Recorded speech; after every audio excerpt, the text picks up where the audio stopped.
Headline in The Athletic, the sports reporting arm for the New York Times. Give it a little more weight. Jeff Howe, longtime Patriot reporter, now does national stuff for The Athletic. Headline, if you think Patriots owner Robert Kraft wouldn't fire Bill Belichick, you're wrong. I'll read your excerpts and give you more individual thoughts coming up, but you guys have read the story.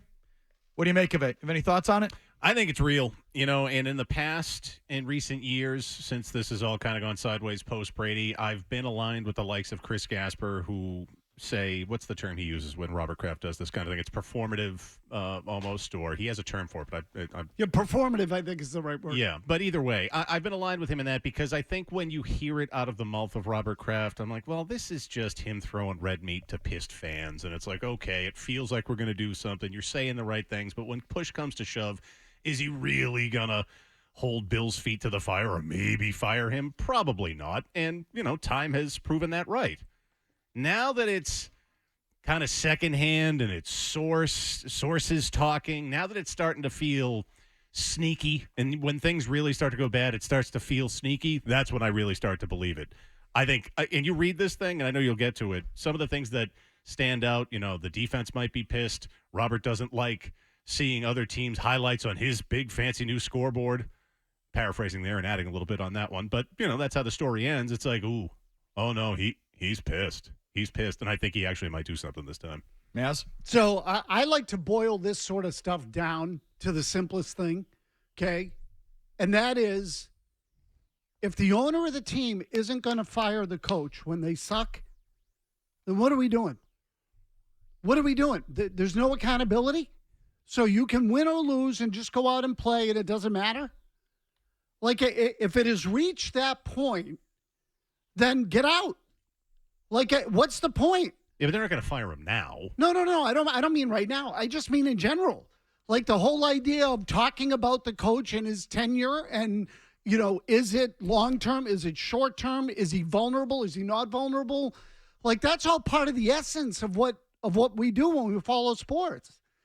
If a team is playing poorly, you fire the coach or the manager. It happens all the time. And in fact, Chris Gasper said today, if you look at the teams in the league, I was reading in his column, is what I mean. You look at the teams in the league and how they've performed over the last, 4 or 5 years. All the teams that have performed worse than the Patriots have changed coaches. So we are now at this point. This is where we are. If Robert Kraft isn't going to consider seriously firing the coach, well, then what the hell are we doing? Because it's time. It's time to at least talk about it. Again, he can decide what he wants, but if Bill is protected, well, forget it. What are we doing? What's the point of playing? So I do think it is significant coming from the media source, coming from Jeff Howe, just sort of where I start on these things. I handicap the media part of it, the reporting of it. And Jeff Howe is, I think, a team-friendly reporter. I don't mean to be insulting to him or anything like that, but I think he's a team-friendly reporter. Just put it to you like that. Nothing wrong with that. And he is. So for him to speak for the owner in this fashion means it's coming from a conversation he had or some sort of green light that he had. Mm-hmm. So let's start with that, right? Yeah. I mean, Jeff Howe is not going to speak for Kraft in that fashion on something like that unless he either had a real conversation with someone that matters and or got the green light to do it. So start with that. Agreed. Robert Kraft wants it out there or is fine with it being out there. That's really not that hot of a take, but that's where I start with that. Yeah, you articulated it a lot better. That's kind of what I meant when I said it's like sneaky. It's once you hear it from the likes of reporters, I take it more seriously than Robert standing in front of a microphone and cameras. I just do. Also, which reporter? It's one thing for me to say it. Like, yeah, I think Kraft would fire him. Well, I don't know. No one talks to me. I don't talk to anyone. I don't know. It's just what I think. How is, he covers the team. He's friendly with the team. He's on good terms with the team. I think he's a team-friendly reporter. He is not someone that's going to speak out of turn and speak for the owner about firing a coach unless he was given the green. I'll do it, but that's, he wouldn't do it unless he was given the green light or there was a specific conversation. So that doesn't mean that Robert is anymore for real, but that's the part that interests me. He's fine with that being out there, and Robert's camp is fine with that being out there. Start with that. So they want the pressure turned on. Now, some of the details of the story here. Howe says there's a school of thought that suggests Bill Belichick has earned the right to go out on his own accord. That the architect of the greatest dynasty in NFL history can coach in New England as long as he chooses. People have been saying this for years. They finally stopped saying it. But, Mazz, how many times did we have to correct people for the last 2-3 years when people were talking about Belichick and how much longer he has here? And they would say, well, when he decides to walk away and, on his terms and he's going to, it's all about when he wants. And we would always correct people. We'd stop them and say, what makes you think it's going to be his decision? It's almost never that guy's decision. It wasn't Chuck Noll's decision. It wasn't Don Shula's decision. It wasn't Tom Landry's decision. Well, Belichick's much better than those guys. That's not the point.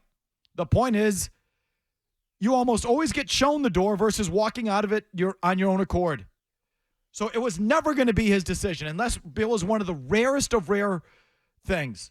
So it never was his choice, wasn't going to be his choice, and it's not his choice. So, welcome to the party finally. 3 years later. Do you get it now? Anyway, Howe says that there was a school of thought that Belichick could earn the right to walk out on his own accord. Robert Kraft doesn't subscribe to that. Kraft likes to remind people he grew up as a Patriots fan during the organization's darkest days. But that doesn't mean he has patience to endure more of them. Kraft has grown frustrated, if not downright angry, over this shortage of success, according to people close to the situation.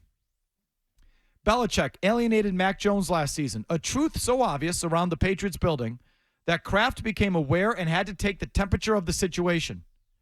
It rattled Jones's confidence last season, among the other issues with the offense, and it's reasonable to wonder how much it's hindered his play this season, questioning whether any given mistake could shorten his leash or cut it entirely.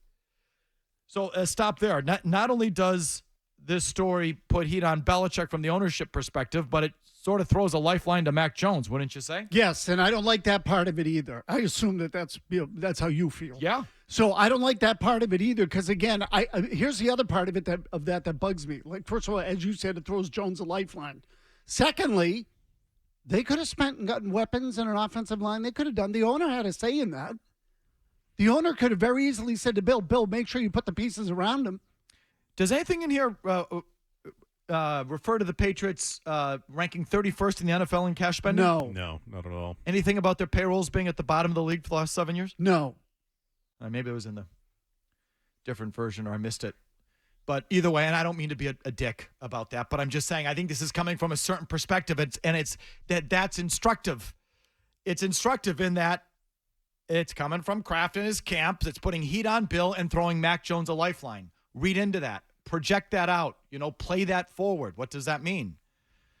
That means that if anyone's getting a second chance, it's the quarterback, not the coach. Well, this is why I feel that way, because I felt like Robert was going to line up on his side. But anyway, keep going. The Patriots are already at that point through 5 weeks. While Jones is expected to start Sunday against the Raiders, a league source said this is a very important week of practice for the third-year quarterback as Belichick evaluates every position on the roster. If backup Bailey Zappi provided a spark in either of his two relief appearances during the last two losses, this decision would be a lot closer, a league source said. That's annoying to me. It's like, all right, the kid didn't look – I'm talking about Zappi now. Yeah, he didn't look good thrown in there in the second half. He had bad camp because they geared everything in the summer towards Jones. Maybe it's just a talk show host thing because the Zappi thing is good for business. It's like he won his 2 starts last year. Why wouldn't you at least give it a shot? They just ruled him out because he overthrew a couple guys in the fourth quarter against the Saints. That's freaking stupid. Sorry, stupid. Well, that feels like more of a Bill O'Brien issue than anybody else's to me. Or Belichick. I have another working conspiracy theory for you today. Belichick sticking with Mac Jones. Play that out. Meaning, if Mac Jones goes down, if Mac Jones craters the season, you know what Bill can say? You stuck me with the quarterback? It's your guy, Robert. It's your guy. I wasn't all that into the draft pick and made it clear that the organizations put their weight behind Mac Jones, so what do you want me to do? I kept playing him. I didn't bury him. I buried the other kid, in fact. So We got him a new offensive coordinator. He looked worse. What do you want me to do? What do you want me to do, Robert? I stuck with your guy. It's your guy. Playing Mac Jones allows Bill to do that thing. So don't rule that out. But it feels like him. But I rule out nothing when it comes to anything Bill's involved in. But the whole Zappy thing bugs the crap out of me. If I had a young quarterback that went 2-0 in his starts, I'd play him the next year. Just to see. They say, well, did you see in the summer? Yeah, I guess. Yes, I don't know. And maybe some guys play different in real games versus fake games. I don't know. But the whole Zappy thing should annoy you. Anyway. In an attempt to get the team's attention, Belichick changed the practice schedule this week, giving the players a day off Monday before returning Tuesday with a walkthrough. So they had a walkthrough. I'll just take this time. They had a walkthrough. Did Bill talk about the practices? I think it's number 2, Jimmy. Can we hear Bill number 2 today about the walkthrough practice?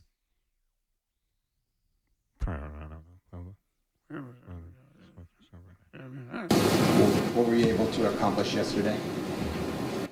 Work on some of the things we think will help us in the game and help us play better football. Was that more of a walkthrough or more of a standard practice? Yeah, we practice. Was that a walkthrough or more of a standard practice? Yeah, we standard practice. Oh, we led the 2 o'clock with that, so we just replayed that. Yes, that's where that comes from. Everyone knows they're telling people they walked through. It's what state secrets are you keeping there by saying we walked through or you practiced, and you're obviously telling people off the record you had a walkthrough. But when Bill's asked at the podium, yeah, we practiced. Well, and he didn't exactly sound confident saying it. Yeah, exactly. What's the point of that? Anyway, sorry. He wants to get the message out, but he doesn't want it attributed to him. Typically, the Pats have Tuesdays off after a film session Monday. If these subtler tactics, and you don't get any more subtle than this, how do you get your team's attention by saying, no, take tomorrow off and come in Tuesday? Versus take tomorrow, come in Tuesday, but take tomorrow. Like, what's the difference? I'm sorry. I get little snippets of things just sort of trigger me. What's that? Some sort of attention grabber? Come in Tuesday versus tomorrow? That's good. Oh, that's going to shake it up.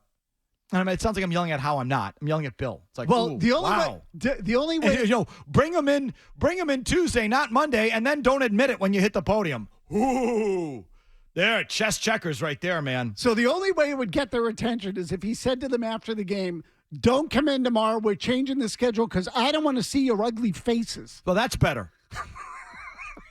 Howe writes, if these subtler tactics don't lead to a better performance in Vegas, more prominent changes with the depth chart could be on the horizon. Get ready for Will Greer. That's me speaking. Et cetera, et cetera. So there's that story. So the heat ramps up on Bill Belichick.